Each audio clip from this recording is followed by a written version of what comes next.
ಪಣತ್ತೂರು ರಸ್ತೆಯಲ್ಲಿರುವಂತಹ ಗುಂಡಿಗಳ ಬಗ್ಗೆ ಅಸಮಾಧಾನವನ್ನು ವ್ಯಕ್ತಪಡಿಸುತ್ತಿರುವಂತಹ ಐಟಿ ಕಂಪನಿಯ ಉದ್ಯೋಗಿಗಳು ನಮ್ಮ ಟ್ಯಾಕ್ಸ್ ಹಣವನ್ನು ನಮಗೆ ಕೊಟ್ಬಿಡಿ, ನಾವೇ ನಮ್ಮ ನಗರವನ್ನು ನಿರ್ಮಾಣ ಮಾಡ್ಕೊಳ್ತೀವಿ ಅಂತೇಳಿ ವಿನೂತನವಾದಂತಹ ಭಿತ್ತಿ ಪತ್ರವನ್ನು ಹಿಡಿದು ಇಲ್ಲಿ ಆಕ್ರೋಶವನ್ನು ವ್ಯಕ್ತಪಡಿಸ್ತಿರುವಂಥದ್ದು. ಸದ್ಯ ನನ್ನ ಜೊತೆಯಲ್ಲಿ ಮಾತಾಡಲಿಕ್ಕೆ ಈಗಾಗಲೇ ಕೂಡ ಐಟಿ ಉದ್ಯೋಗಿಗಳು ಕೂಡ ಇದ್ದಾರೆ. ನಾನು ಅವ್ರನ್ನ ಮಾತಾಡಿಸ್ತಾ ಹೋಗ್ತೀನಿ. ಮೇಡಮ್, ಏನಿದು ಪೋಸ್ಟು, ಏನು ತಮ್ಮ ವಿಶೇಷವಾದಂತಹ ಬೇಡಿಕೆ? ನಮಸ್ಕಾರ. ನಾವು ಬೆಂಗಳೂರಿನವರೇ, ಇಲ್ಲೇ ಹುಟ್ಟು ಬೆಳೆದಿದ್ದು. ನಾವು ಇಲ್ಲಿ ಪಣತ್ತೂರು ಬಳಗೆರೆ ರೋಡಲ್ಲಿ ಇರೋದು ಸರ್. ನಮ್ದೆಲ್ಲಾರ್ದು ದುಡ್ಡು ನಾವು ಕೊಡ್ತಾ ಇರೋ ಟ್ಯಾಕ್ಸು, ITI ಆಗಲಿ ಅಥವಾ ಪ್ರಾಪರ್ಟಿ ಟ್ಯಾಕ್ಸ್ ಆಗಲಿ ಅಥವಾ GST ಆಗಲಿ, ಅದೆಲ್ಲ ಒಂದು 5 ರಿಂದ 6 ತಿಂಗಳು ಟ್ಯಾಕ್ಸು, ವರ್ಷದ ಟ್ಯಾಕ್ಸು ಹೋಗ್ತಾ ಇದೆ ಟ್ಯಾಕ್ಸ್ ಮೂಲಕ. ಆದರೆ ನಮಗೆ ಯಾವ ರೀತಿ ವ್ಯವಸ್ಥೆ ಇದೆ, ಯಾವ ರೀತಿ ಅಂದರೆ, ನಾನು ಸಿಲಿಕಾನ್ ಡಿಸೈನ್ ಇಂಜಿನಿಯರ್ ಆಗಿ ನಾನು ಸೀವೇಜಲ್ಲಿ ನಡ್ಕೊಂಡು ಹೋಗುವಂಥ ಪರಿಸ್ಥಿತಿ, ಸೀವೇಜಲ್ಲಿ 2 ವೀಲರಲ್ಲಿ ಹೋಗುವಂಥ ಪರಿಸ್ಥಿತಿ, ಕೆಳಗಡೆ ಬಿದ್ದು ಕೈಕಾಲು ಮುಡ್ಕೊಂಡಿರೋ ಅಂಥ ಪರಿಸ್ಥಿತಿ, ನಮ್ಮ ಮಕ್ಕಳು ಸ್ಕೂಲ್ ಬಸ್ಸಲ್ಲಿ ಮೊನ್ನೆ ಬರುವಾಗ ಸ್ಕೂಲ್ ಬಸ್ ಉಂಟೋಗಿ ಬಿದ್ದೋಗಿರೋ ಅಂತ ಪರಿಸ್ಥಿತಿ. ಮತ್ತೆ ನಮ್ಮ ಅಲ್ಲಿ ಓನರ್ಸ್ಗಳು, ಲ್ಯಾಂಡ್ ಓನರ್ಸ್ಗಳು ರೋಡ್ನ ವೈಡನ್ ಮಾಡೋದಕ್ಕೆ ನಾವು ಜಾಗ ಬಿಟ್ಕೊಡ್ತೀವಿ, TDR ಕೊಡಿ ಅಂತ ಅಂದ್ಬಿಟ್ಟು ಡಾಕ್ಯುಮೆಂಟ್ಸ್ ಎಲ್ಲ ಸಬ್ಮಿಟ್ ಮಾಡಿದ್ದಾರೆ. 3 ವರ್ಷ ಆದ್ರೂ ಅವ್ರಿಗೆ TDR ಸರ್ಟಿಫಿಕೇಟ್. ಸರ್ಕಾರಕ್ಕೆ ನೀವು ಟ್ಯಾಕ್ಸ್ ಕಟ್ಟಿದ್ದಕ್ಕೆ ಸರ್ಕಾರ ಚರಂಡಿಯಲ್ಲಿ ಸಿವೇಜ್ ನೀರಿನಲ್ಲಿ ಓಡಾಡುವಂತಹ ಅಥವಾ ಗುಂಡಿಗಳಲ್ಲಿ ಬಸ್ ಉರುಳುವಂತಹ ಭಾಗ್ಯವನ್ನು ಕೊಟ್ಟಿದೆ ಅಂತ ಅನ್ಸತ್ತಾ? ಡೆಫಿನೆಟ್ಲಿ ಸರ್, ಹೌದು. ಇದು ಇವಾಗ ಅಂತ ಅಲ್ಲ, ಲಾಸ್ಟ್ ಒಂದು 10 ವರ್ಷದಿಂದ ಹಾಗೇ ಇದೆ. ನಮಗೆ ಈ ಒಂದು ಭಾಗ್ಯ ಅವರು ಏನದು ಕೊಡ್ತಾ ಇರೋದ್ರಿಂದ ಕಾಲಾನುಕಾಲದಿಂದ ನಾವು ಒಂದು ಐಡಿಯಾ ಮಾಡಿದ್ದೀವಿ, ಟ್ಯಾಕ್ಸ್ನೆಲ್ಲ ನಮಗೆ ರೀಫಂಡ್ ಮಾಡಿಬಿಡಿ. ಲಾಸ್ಟ್ 10 ವರ್ಷದಿಂದ ನೀವು ಯಾವುದೇ ಥರ ಇಲ್ಲಿ ಇದನ್ನ ಏನದು ಡೆವಲಪ್ಮೆಂಟ್ ಆಗಿಲ್ಲ ಅಲ್ವಾ. ಬೇಸಿಕ್ ಸರ್, UGD ಬಂದಿಲ್ಲ. 110 ವಿಲೇಜಸ್ಗೆ ಇದೆ. Entire Mahadevapura constituency highest tax paying constituency. Basic ಒಂದು UGD ಕೊಟ್ಟಿಲ್ಲ ಇವರು. ಒಂದು ಕಕ್ಕಸ್ ನೀರಲ್ಲಿ ಓಡಾಡೋ ತರ ಮಾಡಿದ್ದಾರೆ. ಬಹಳಷ್ಟು ಹಿಂಸೆ ಹೋಗಿದೆ, ನಮ್ಮ ಮೆಂಟಲ್ ಹೆಲ್ತ್ ಹಾಳಾಗಿದೆ. ತಾವು ಕೂಡ ಒಂದು ಪೋಸ್ಟ್ ಹಿಡಿದಿದ್ರಿ. ಆ ಪೋಸ್ಟ್ ಅಲ್ಲಿ ಏನ್ ಬರ್ದಿದ್ರೆ, ಆ ಪೋಸ್ಟ್ ಅಲ್ಲಿ ಏನಿದೆ ಅಂತ, ಏನು ಆ ಪೋಸ್ಟ್ ನ ಮೂಲಕವಾಗಿ ಸರ್ಕಾರಕ್ಕೆ ಏನ್ ಹೇಳಕ್ ಬಯಸ್ತೀರಾ? ಸೊ ನಾವು ಅದನ್ನ ರೀಫಂಡ್ ಟ್ಯಾಕ್ಸ್ ಅಂತ ಹೇಳ್ಬಿಟ್ಟು, refund tax we will build our city ಅಂತ ಹೇಳ್ತಾ ಇದೀವಿ. ಟ್ಯಾಕ್ಸ್ ನಾವು ಕಟ್ಟಿರೋದ್ರಿಂದ ಏನು ಇದುವರೆಗೂ ಅನುಕೂಲ ಆಗಿಲ್ಲ. ಸೊ ಇವಾಗ ನೀವು ಅಷ್ಟು ಟ್ಯಾಕ್ಸ್ ನ ರೀಫಂಡ್ ಮಾಡಿದ್ರೆ, ಅಥವಾ ನೆಕ್ಸ್ಟ್ 2 ವರ್ಷ ನಮ್ಮ ಹತ್ರ ಟ್ಯಾಕ್ಸ್ ತಗೋಬೇಡಿ, ಕೋಟ್ಯಾನ್ ಗಟ್ಲೆ ನಮ್ಮ ಹತ್ರ ಮನಿ ದುಡ್ಡು ಉಳಿಯುತ್ತೆ. ಅದನ್ನ ನಾವು ಕ್ರೌಡ್ ಸೋರ್ಸ್ ಮಾಡಿ ನಮ್ಮ ರೋಡು, ನಮ್ಮ ಚರಂಡಿಗಳು, ನಮ್ಮ ಸೀವೇಜ್ ಸಿಸ್ಟಮ್ ಎಲ್ಲ ತುಂಬಾ ಸಸ್ಟೈನೇಬಲ್, ತುಂಬಾ ಚೆನ್ನಾಗಿ ಮಾಡ್ಕೋತೀವಿ. ಈಗ ಸರ್ಕಾರಕ್ಕೆ ನಾವು ಟ್ಯಾಕ್ಸ್ ನ ಪಾವತಿ ಮಾಡಲ್ಲ, ನಮ್ಮ ನಗರವನ್ನ ನಾವೇ ನಿರ್ಮಾಣ ಮಾಡ್ಕೊಳ್ತೀವಿ ಅಂತ ಹೇಳ್ತಿದ್ರಲ್ವಾ, ಅದು ಸಾಧ್ಯನಾ ಆಗತ್ತಾ? ಅದಕ್ಕೆ ಏನಾದ್ರೂ ನೀವು ಸಿದ್ಧತೆಗಳನ್ನ ಪ್ಲಾನ್ ಇಟ್ಕೊಂಡಿದ್ದೀರಾ ಅಂತ? Sir, definitely sir. ಯಾಕೆಂದ್ರೆ ನಾನಿಲ್ಲಿ ಸಿವಿಕ್ ಆಕ್ಟಿವಿಸ್ಟ್ ಕೂಡ.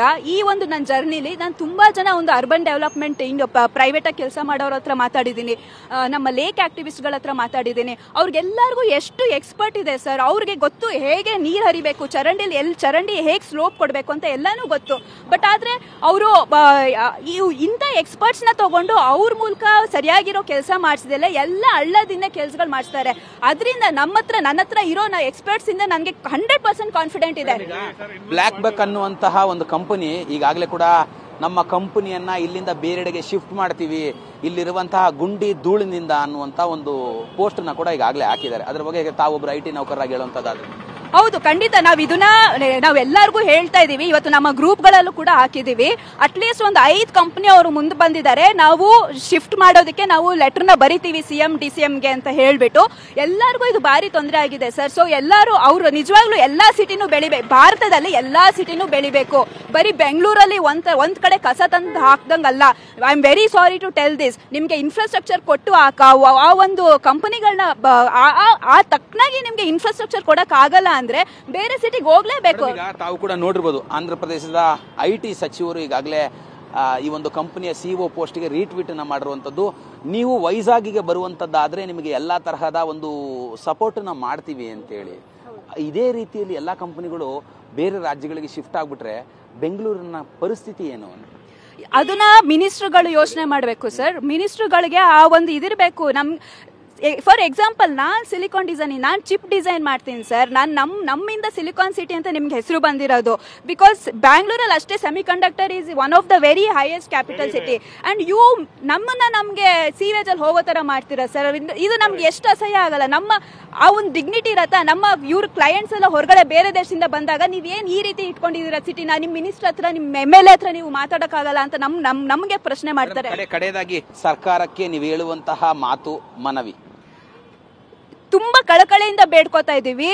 ದಯವಿಟ್ಟು ಇಲ್ಲಿ ರೋಡಿಗೆ ಬಂದು ನೀವು ನಿಂತು ಕೆಲಸ ಮಾಡಿಸ್ಬೇಕು. ನಮಗೆ ಹಳೆ BBMP ಬೇಡ. GBAನ ನೀವು BBMP ವರ್ಷನ್ 2 ಮಾಡಬೇಡಿ. GBAನ ಯಾವ ಲೆವೆಲ್ಗೆ ನೀವು ತಗೊಂಡು ಹೋಗಬೇಕು ಅಂತ ಅಂದ್ರೆ ಸಿಂಗಾಪುರ್ ದುಬೈ ಹೆಂಗಾಗಿದೆಯೋ ಆ ರೀತಿ ಆಗಬೇಕು. ಬೇಸಿಕ್ UGD ಕೊಡಿ. ಧೂಳು ಎತ್ತೋದಕ್ಕೆ ಬೇಸಿಕ್ ಧೂಳು ಎತ್ತಾ ಇಲ್ಲ, ನೀವು ಬೇಸಿಕ್ ಧೂಳು ಎತ್ತೋದಕ್ಕೆ ವ್ಯವಸ್ಥೆ ಮಾಡ್ಕೊಡಿ. ರೋಡ್ ಇನ್ಫ್ರಾಸ್ಟ್ರಕ್ಚರ್ ಮಾಡಿ. ಮತ್ತೊಬ್ರು IT ನೌಕರರು ನನ್ನ ಜೊತೆಲಿದ್ದಾರೆ, ನಾನು ಅವ್ರನ್ನೇ ಮಾತಾಡಿಸ್ತಾ ಹೋಗ್ತೀನಿ. ಸರ್, ತಾವು ಏನು ಹೇಳ್ತೀರಾ ಸರ್ಕಾರಕ್ಕೆ? ಈಗಾಗಲೇ ತಾವು ಕೂಡ ಒಂದು ಪೋಸ್ಟ್ನ ಹಿಡಿದಿದ್ರಿ, ತಮ್ಮ ಟ್ಯಾಕ್ಸ್ ಹಣವನ್ನು ನಮಗೆ ಕೊಟ್ಟುಬಿಡಿ, ನಾವೇ ನಮ್ಮ ನಗರವನ್ನು ನಿರ್ಮಾಣ ಮಾಡ್ಕೊಳ್ತೀವಿ ಅಂತ. ಸರ್, ನಾನು one of the millions of migrants. ನಾನು ಕನ್ನಡದಲ್ಲಿ ಟ್ರೈ ಮಾಡಿಬಿಡ್ತೀನಿ. ಇದು ಸ್ವಲ್ಪ ಇಂಪಾರ್ಟೆಂಟ್ ಮ್ಯಾಟರ್ ಇದೆ, ಅದಕ್ಕೆ ನಾನು ಇಂಗ್ಲೀಷಲ್ಲಿ ಟ್ರೈ ಮಾಡ್ತೀನಿ ಸ್ವಲ್ಪ ಮಾತಾಡೋಕ್ಕೆ. ಸ್ವಲ್ಪ ಮೆಸೇಜಿಂಗ್ ಆಗಬೇಕು ಅದಕ್ಕೆ. ಈ ಕಂಪನಿ ಇಲ್ಲಿ ಒಂದು ಕಂಪನಿ ಇದೆ, black bug Zinka technology.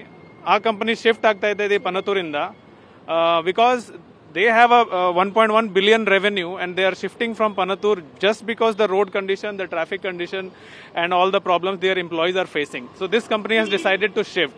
Now imagine many of the companies on the outer ring road, if they also decide to relocate from here, then this whole area's development will be impacted, investments will be impacted, schools, colleges will be forced to move out of this area Panatur. Adre idakke responsible yaru? This is the question. So we are forced to live out of like a fourth world country, fifth world country tara irbeku. Despite working in big MNCs, we are suffering and living. So our demand is that we want a board for taxpayers that works for the welfare of taxpayers called ITPF.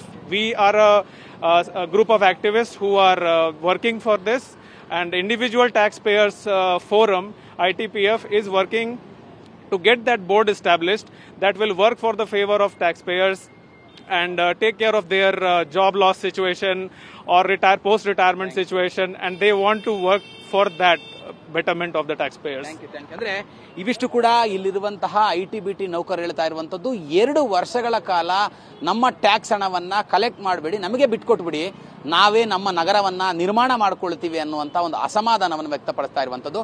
Camera person ಮುತ್ತು ಜೊತೆ ಕಿರಣ್ ಸೂರ್ಯ, TV9 Bengaluru.